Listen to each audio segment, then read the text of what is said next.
Hello, I'm Lord Treesman, I'm Chairman of the Football Association, and I'd like to just say a few words, if I may, about the Respect programme that we're running and which we regard as being absolutely vital for the future well-being of the whole of football.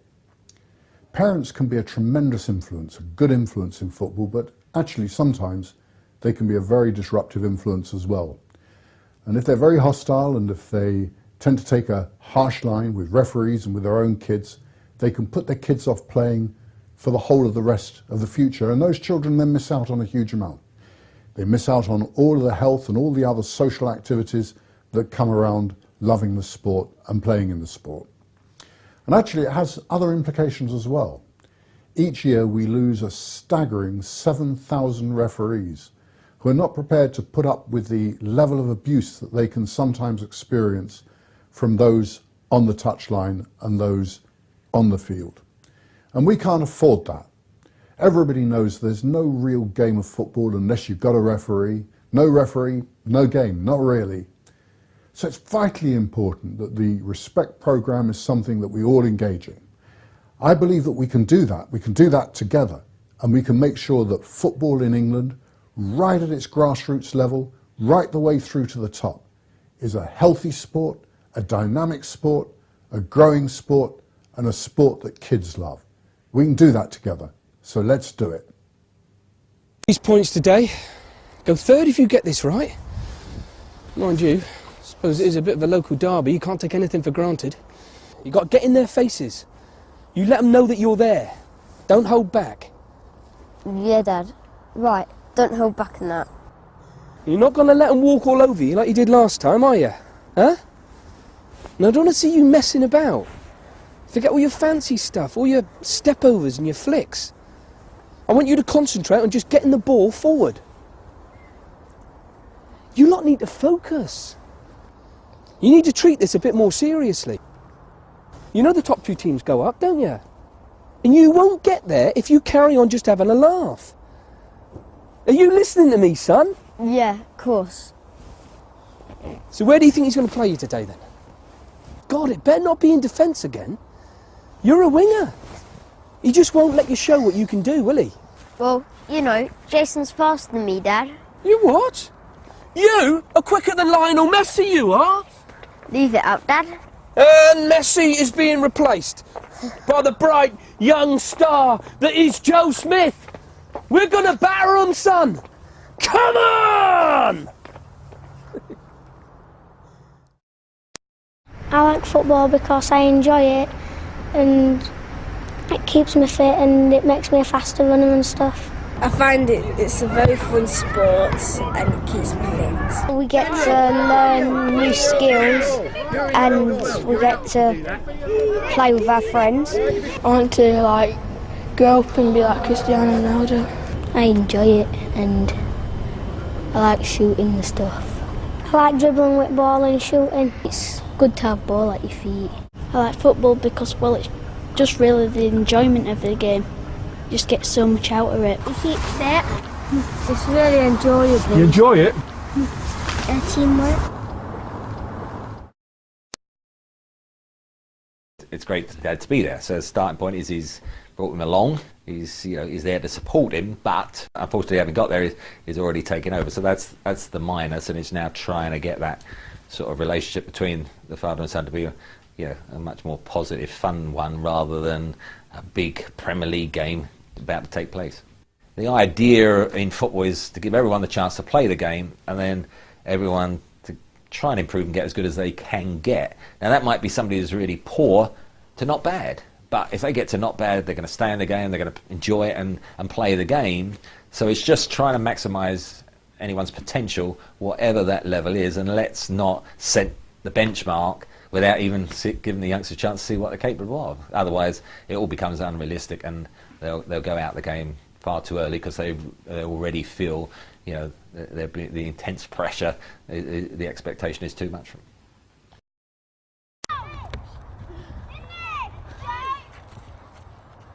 Push up! Come on, push up! Close him down! Close him down! Don't give him any space! Come on, get in his face, son! Put your foot in! Yes, come on, well played! Well done, team! Good effort! Now that's it, son. Come on, mark him up. Yes, good Joe. Well played, son. Keeper, use Joe. Use Joe. Find a pass, Sal. Find a pass, nice and easy.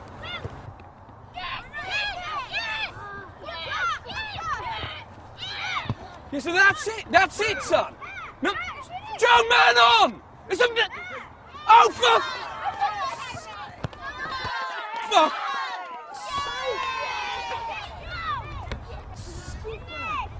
Joe! Joe, switch on, son! You've got to read the game. Where's your movement and your concentration? Yeah, nice pass, Keeps. Good one. Why don't you try giving him a chance next time, yeah?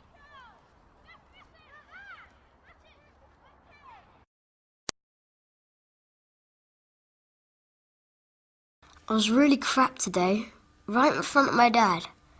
I am pleased that he watches me play. It's just... at least he cares. Nathan's dad just stands there. He doesn't even cheer or nothing. At least my dad shouts. Everyone was looking at him today, and that's embarrassing. He's normally really nice. I know he used to play and he knows a lot about football, even as much as the coach, I think, so he always tries to help me. I think maybe he wishes I was better at football.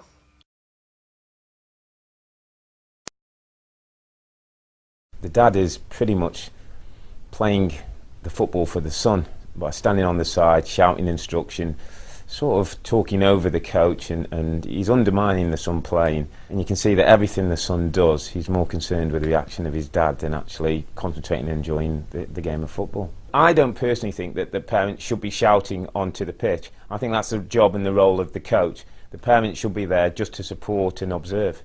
I think what you'd like to see the dad doing is encouraging Joe, supporting him when he does things well, but also supporting him when he does things wrong, and being there as a soundboard, as somebody that you can rely on to support you, rather than somebody who's there going to criticise every move you make. I think what's great about mini soccer is that it's on a smaller pitch, it's smaller goals, it's with a size 4 ball. So I think it's a place where you can play and make mistakes and learn from your mistakes. You shouldn't go in there with any kind of inhibitions, and that's what's great about mini soccer. It's enjoyment and a place that you can start to learn the game.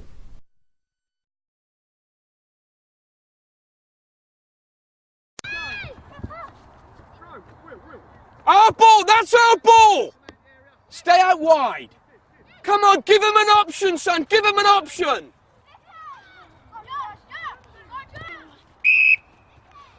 Oh, referee! What was wrong with that? He got the ball! Use the man on the inside. Give and go! Give and go! Yes! Go on, Joe, all the way! Come on! Yes! Penalty! Ref, that's a penalty!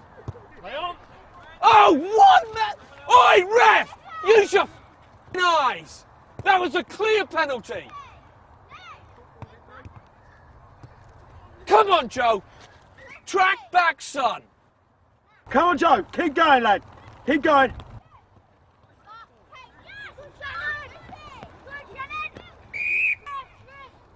Oh, what is wrong with that?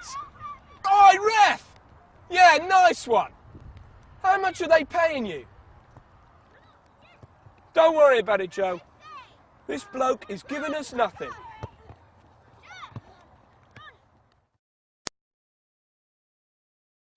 The ref was crap today. My dad swore at him. It was scary. I thought he might get into a fight. Everyone was looking at him. I sometimes wish he wouldn't say anything at all. Matthew's dad never swears and just keeps saying well done, even if Matthew makes a mistake. Sometimes I think I'm letting Dad down.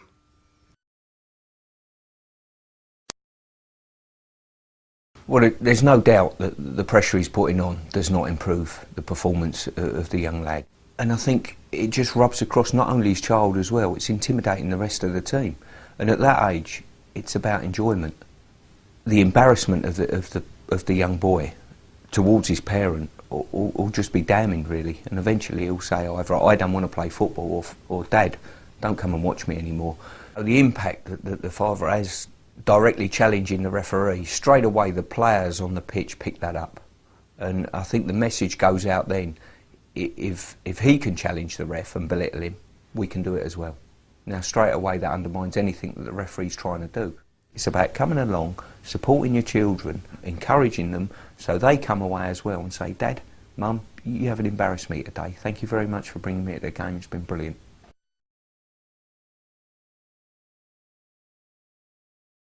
Told you before about keeping your head up, haven't I?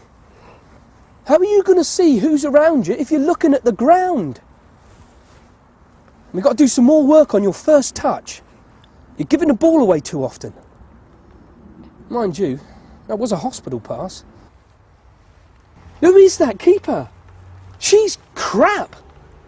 She cost us the game, in my opinion, and not just the game either. I mean, what about the points? What about our league place? I tell you what, I've got a stuck one on that ref. That was a stonewall penalty you had.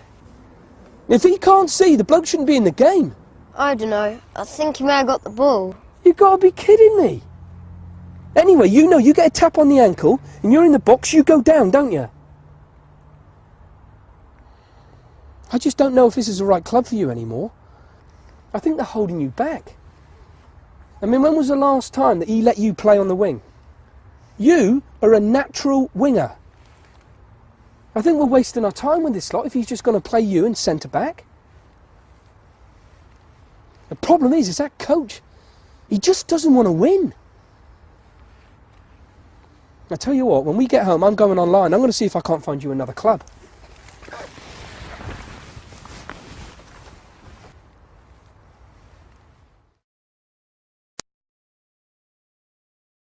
When the game ended, I just wanted to go home. Dad was getting angry with the ref and coach. It was so embarrassing. Matthew and his dad were looking at us like we were weird. Dad is always on at me about my game and how I've got to improve, but I just like playing. I want it to be fun. I don't care where I play. And I don't want to change clubs. All my friends are here. I think Dad thinks I'm going to be better than I really am.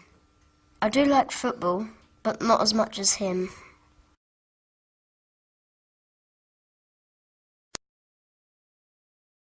I think it's important that we recognise there is a huge difference between youth football and adult football. The dad there was quite clearly focusing on an adult agenda, which was about winning points, league position, criticism of the referee, the coach, whereas the youngster was clearly much more about how he enjoyed it with his mates and how disappointed he was when his dad was criticising his teammates and friends. I'd have been hoping that the dad would have been giving feedback about the good run that the young player Joe made going forward, about how he got into the area and nearly had a shot. Those sorts of specific things where there was success, in the hopes that Joe will enjoy that feedback, enjoy that positive relationship, and hopefully then repeat it the next time they play.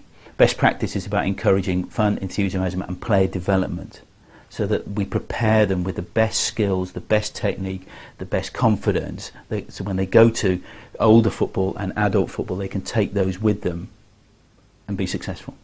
Choosing the right club for your children is a really important decision, and I would encourage parents, carers to have a look at a range of clubs and decide what is it that their youngster wants from football.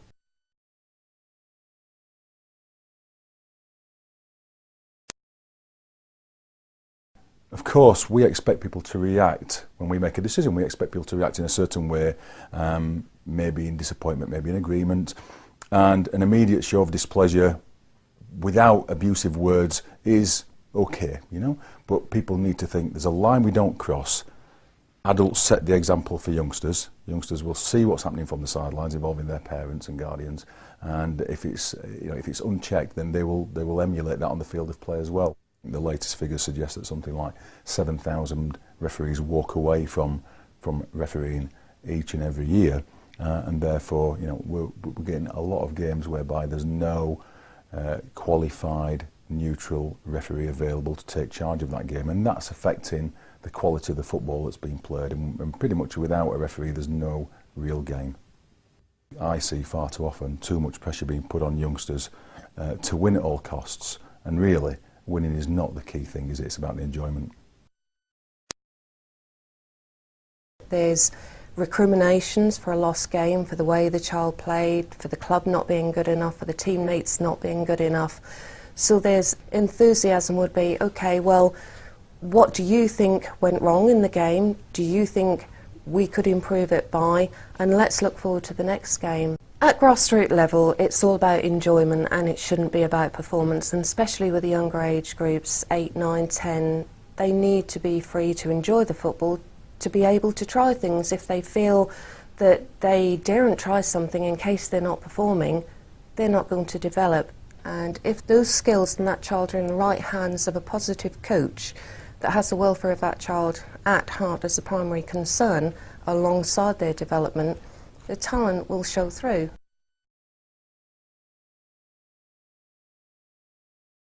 Open your eyes! My old woman can referee this game, Ben! Listen to this muppet.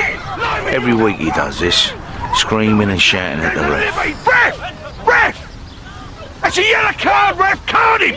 Yellow card him, ref! Yellow card, mate! Well, you want to learn the rules? How are these kids supposed to learn the game if you don't know the game? He's an animal! Give him a yellow card! You're an animal! He deserves a card! Look at him, the ref. He gives up his Saturday mornings to do this. Now, was it the right decision? It might have been, it might not have been. Who knows? We all make mistakes. You mug! Would you take this at work?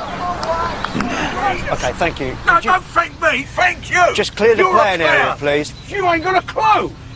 Alright. Clown! You see, Dad's trying to live out his own dreams for his son. Stevie! Come on, son! Plenty of art! Plenty of art! Get ready, son! Rubs in it! What's the matter with you? That's a suicidal ball! Now, how's he supposed to learn if he can't make his own mistakes? How many times have I got to tell you? Blow it up, get after it! Come on, son. Not exactly setting a good example, is he? Referee, you're not watching the game, mate. You're watching me. You ain't going to see nothing here. Watch the game. It's no wonder we're losing so many refs when we're having to put up with people like Jet the Biscuit here every week. Come on, Stevie. You're running about like a chicken with no egg. Liven it up. And it's no wonder thousands of kids give up the game either. If we carry on like this, we won't have a game left. Ref! Ref?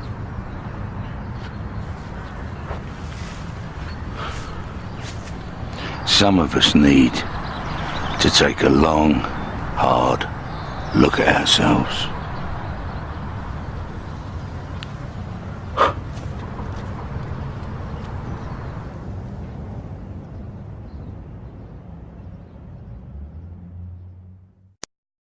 How much abuse do you have to put up with each week? You! You know, people shouting at you. Get out there and do it! Having a pop. You ain't got no commitment, son! Swearing and that. I am bloody sick of it! What? None? You ain't showing pride! That's because you wouldn't put up with it, would you? You let yourself, Dad! I mean, people like you and me, we wouldn't stand for it, would we? You let the team, Dad! But then... You let me, Dad! We're not kids, are we? This is the last time! The last time! Look at me! Did you know? You don't want it enough! Over half our young footballers... Now you get out there and you fight for the ball! Have to put up with pressure. Go on, make me proud! And abuse. You ain't got nothing, son! From their elders. Why don't you just grow up? And betters. And it's time we gave it a rest.